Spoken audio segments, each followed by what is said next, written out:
Hello बेटा, इस question में क्या करेंगे। देखो मेनली क्वेश्चन आप पढ़ लेना। इस क्वेश्चन में क्या दे रखा है, दो प्लेयर हैं P1 एंड P2। ठीक है, ये एक गेम खेल रहे हैं, एक डाइस उछालते हैं। ठीक है, उस डाइस को उछालने पे क्या क्या कंडीशन बन सकती है। एक नॉर्मल गेम है, एक डाइस को एक बार P1 उछालेगा, एक बार P2 उछालेगा। ठीक है, अब इन्होंने क्या क्या कंडीशन दी है कि P1 कब जीतता है, जब x ग्रेटर देन y हो। x क्या है यहाँ पे, x reading on the die, मतलब x जो है वो डाई के ऊपर रीडिंग है। जो x की रीडिंग ज़्यादा आएगी जब P1 जीतेगा, और y की रीडिंग जब ज़्यादा आएगी, y ग्रेटर देन x है, जब P2 विनर होगा। और इस कंडीशन में P1 विनर होगा। और जब दोनों की रीडिंग बराबर आ जाए तब हमारे पास मैच ड्रॉ हो जाएगा। ये कंडीशन है। अब ये कह रहा है कि जब x ग्रेटर देन y आता है तब P1 को 5 पॉइंट मिलते हैं। ठीक है, और P2 को 0 पॉइंट मिलते हैं। यहाँ पे मेनली देखना, इस क्वेश्चन में पॉइंट का कोई मतलब नहीं है, ये सिर्फ क्वेश्चन को घुमाने के लिए दे रखा है। ठीक है, और y ग्रेटर देन x जब P2 विन करता है तो P2 को हमारे पास कितने 5 पॉइंट मिलते हैं और P1 को 0 पॉइंट मिलते हैं। और यहाँ पे जब मैच ड्रॉ होता है तो जब दोनों को 2-2 पॉइंट मिलते हैं। ठीक है, ये क्वेश्चन में बोल रहा है। अब यहाँ पे मेन चीज़ क्या है, यहाँ पे XI है मेन, कि कैपिटल XI ये किसको बोल रहा है। ये बोल रहा है capital XI and YI be the total score of P1 and P2 respectively. XI है वो टोटल स्कोर ऑफ P1 है, score of P1, and YI है वो टोटल स्कोर ऑफ P2 है, स्कोर ऑफ P2 है। वो कब तक है, आफ्टर प्लेइंग ith राउंड तक है। ठीक है, इतना क्लियर है, क्वेश्चन समझ आ गया होगा। क्वेश्चन में दो प्लेयर हैं P1 और P2, दोनों मैच खेल रहे हैं और एक डाई को उछालते हैं। ठीक है, और वहाँ पे जो हमसे पूछा है, जो पहले क्वेश्चन के अंदर पूछा गया है, वो है हमारे पास P of probability of x2 greater than equal to y2। इसका मतलब क्या हुआ कि जो probability x2 greater than equal to y2 है, इसका मतलब होगा कि दो हमारे पास राउंड हुए। यहाँ पे क्या है, ith राउंड, तो यहाँ पे 2 राउंड हुए। ठीक है, 2 राउंड होंगे दोनों के। और ये क्या है, ये P1 के लिए है और ये P2 के लिए। तो यहाँ पे क्या बोल रहा है कि P1 ग्रेटर देन P1 जितना चाहिए P2 से, मतलब P1 विन होगा, और इक्वल टू का मतलब ड्रॉ होगा। तो यहाँ पे ग्रेटर देन का मतलब है कि P1 विन होगा, और इक्वल टू का मीन है, इक्वल मीन्स ड्रॉ होगा। ठीक है, इक्वल मीन्स मैच ड्रॉ होगा। इतना क्लियर है। अब देखो यहाँ पे क्या होगा कि P1 कब जीतता है, P1 के जीतने की प्रोबेबिलिटी क्या होगी। या फिर ऐसा मान लो कि आपको ये चीज़ देखनी कि एक बार डाइस उछालता है, मान लो एक बार डाइस उछाली, P1 पे 1 आ गया, फिर वापस 1 आ गया, कितनी कंडीशन बनेगी, 1-2 आ सकता है, 1-3 आ सकता है, 1-4 आ सकता है, 1-5 आ सकता है, 1-6 आ सकता है। इसका मतलब क्या हुआ कि P1 ने डाइस उछाल ली जब 1 आया, P2 ने उछाली जब 1 आया। इसका मतलब क्या हुआ, इसका मतलब हुआ P1 ने उछाली तब आई है, और इसका मतलब P2 ने उछाली तब ये नंबर आया। मतलब P1 ने उछाला तब 1 आया, P2 ने उछाला तब 1 आया। इसी तरह से इस टाइप से आ सकते हैं। इस टाइप से कितने नंबर्स आ सकते हैं ये देखना है अपने को। तो ये 2-1 हो सकता है, 2-2 हो सकता है, 2-3 हो सकता है, और 2-6 हो सकता है। इसी तरह से 3-1 हो सकता है, 3-6 हो सकता है, और ये 3-2 हो सकता है, और ये 3-6 हो सकता है। ठीक है, इसी तरह से अगर आप देखो तो 6-1 आ सकता है, 6-2 आ सकता है। ठीक है, 6-2 आ सकता है, और हमारे पास 6-6 आ सकता है। ठीक है, ये कंडीशन होंगी, इससे अलावा कोई भी कंडीशन हमारे पास नहीं बनेगी जब P1 और P2 मैच खेलते हैं तब। ये सारी कंडीशन आ सकती है अब जब वो डाई उछालते हैं तब। ठीक है, अब यहाँ पे मेन चीज़ है, वो देखने वाली चीज़ है, ये देखो मैच ड्रॉ किन किन कंडीशन में होगा। ये सभी एलिमेंट आएंगे जब मैच ड्रॉ होगा, जब दोनों के पास 1-1, 2-2, 3-3, 4-4, 5-5, 6-6 आ जाएंगे, तब मैच हमारे पास ड्रॉ हो जाएगा। ठीक है, तो यहाँ पे जो मेन चीज़ है कि P1 के जीतने की प्रोबेबिलिटी क्या होगी, या फिर मैच ड्रॉ हो। मान लो मैच ड्रॉ कब होगा, टोटल प्रोबेबिलिटी कितनी है, टोटल प्रोबेबिलिटी 36 है, टोटल एलिमेंट 36 है। और फेवरेबल केसेस कितने बनेंगे, फेवरेबल केसेस हमारे पास 6 बनेंगे, 1 1 2 2 3 3 4 4 ये, तो 1/6 हो जाएगा। मतलब मैच ड्रॉ होने की प्रोबेबिलिटी क्या होगी यहाँ पे, 1/6 होगी। इतना क्लियर है। और P1 के जीतने की प्रोबेबिलिटी कितनी हो जाएगी, P1 के जीतने की प्रोबेबिलिटी क्या होगी, P1 कब जीतता है, टोटल कितने एलिमेंट 36 है, ठीक है। तो इसको भी ऐसे लिख देते हैं, चलो P1 की मान लो विन होने की, P1 के विन होने की प्रोबेबिलिटी, तो टोटल 36 एलिमेंट हो गए, ठीक है।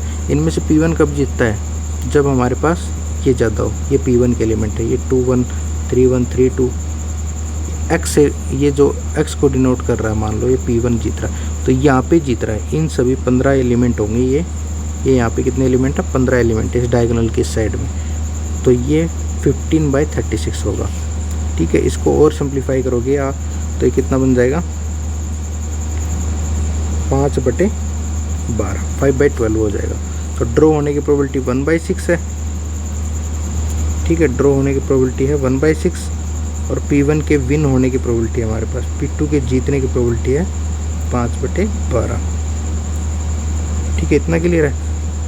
अब P2 के जीतने की प्रोबेबिलिटी कितनी होगी, अब हम पूछें कि P2 कब विन होगा, P2 के जीतने की प्रोबेबिलिटी क्या होगी, तो वो भी सेम, टोटल कितने केसेस बनेंगे इसमें 36 हैं, और P2 जिसमें जीत रहा है, मतलब जिसमें P2 वाला एलिमेंट ज़्यादा है, वो ये सारे आ जाएंगे, ठीक है।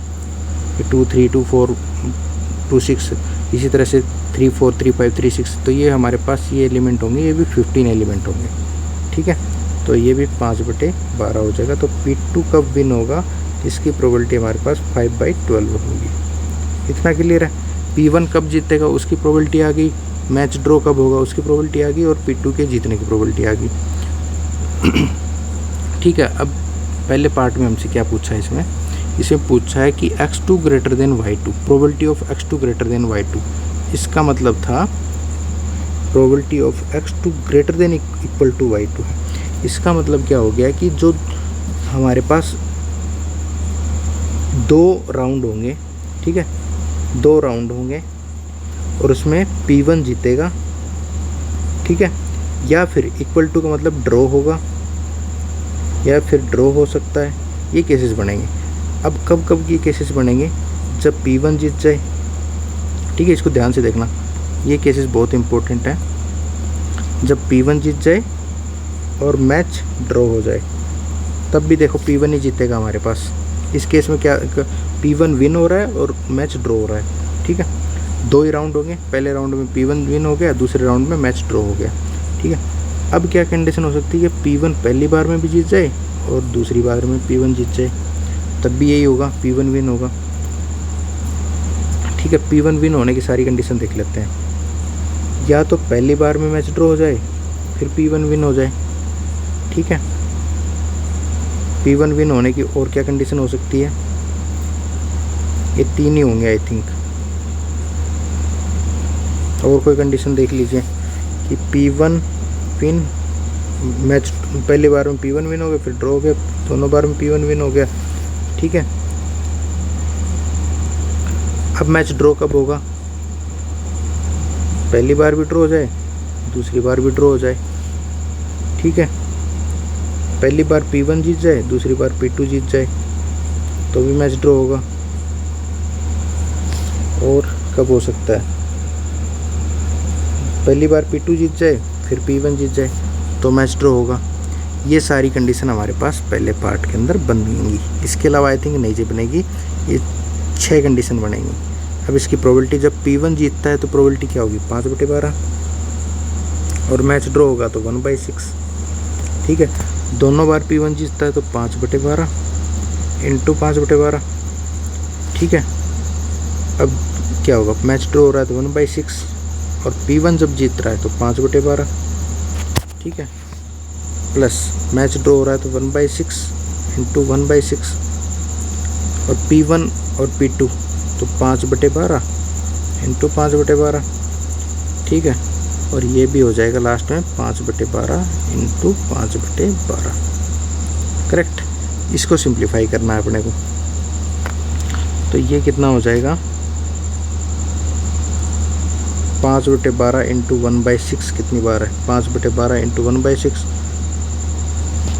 तो 5/12 इंटू 1/6 हमारे पास 2 टाइम्स है, ठीक है। और 5/12 इंटू 5/12 इंटू 5/12 3 टाइम्स है।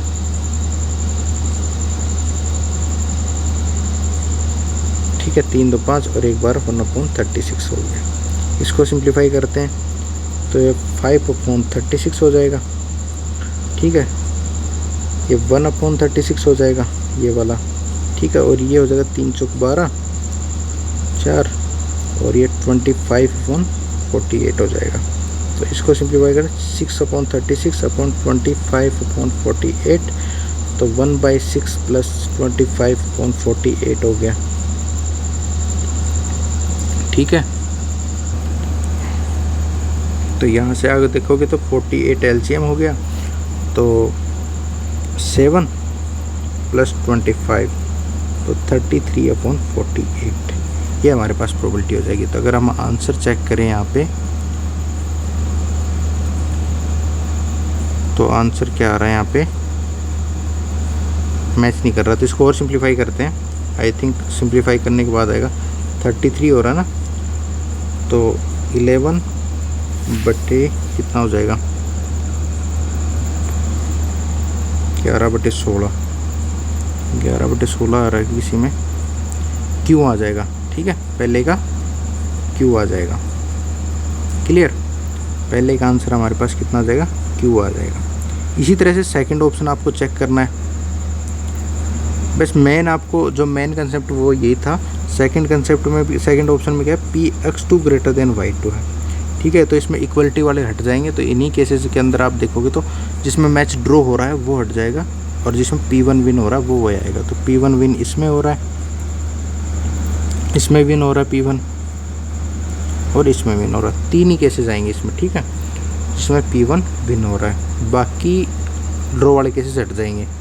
तो जो आएगा 5/12 इंटू 1/6, 5/12 इंटू 5/12, 1/6 इंटू 5/12, यह आ जाएगा मेरे पास 5/12 into 1/6 plus 5/12 25/12 into 12 plus 5/12 into 6।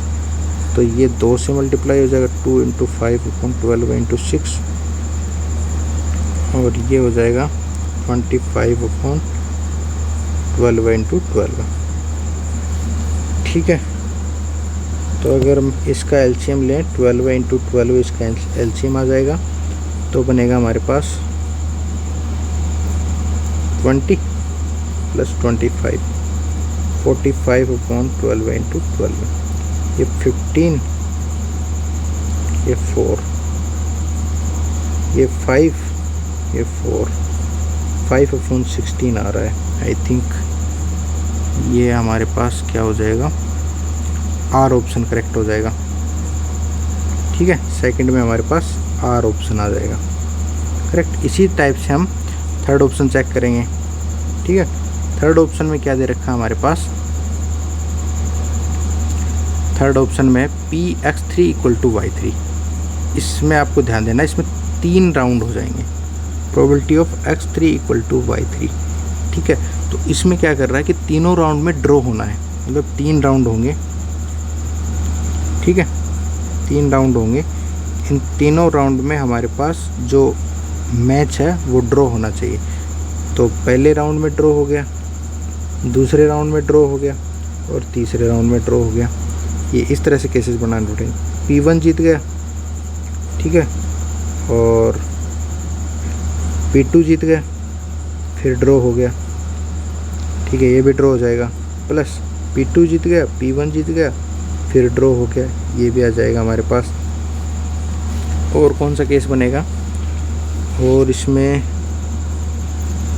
बन जाएगा P1 जीत गया, फिर मैच ड्रॉ हो गया, फिर P2 जीत गया, या फिर P2 जीत गया, फिर मैच ड्रॉ हो गया, फिर P1 जीत गया। तो इस टाइप से ये केसेस बना के देखना, ये हमारे पास थर्ड ऑप्शन आ जाएगा। इसी टाइप से फोर्थ ऑप्शन होगा, ठीक है बेटा। और कोई डाउट आए तो आप मुझे बता देना।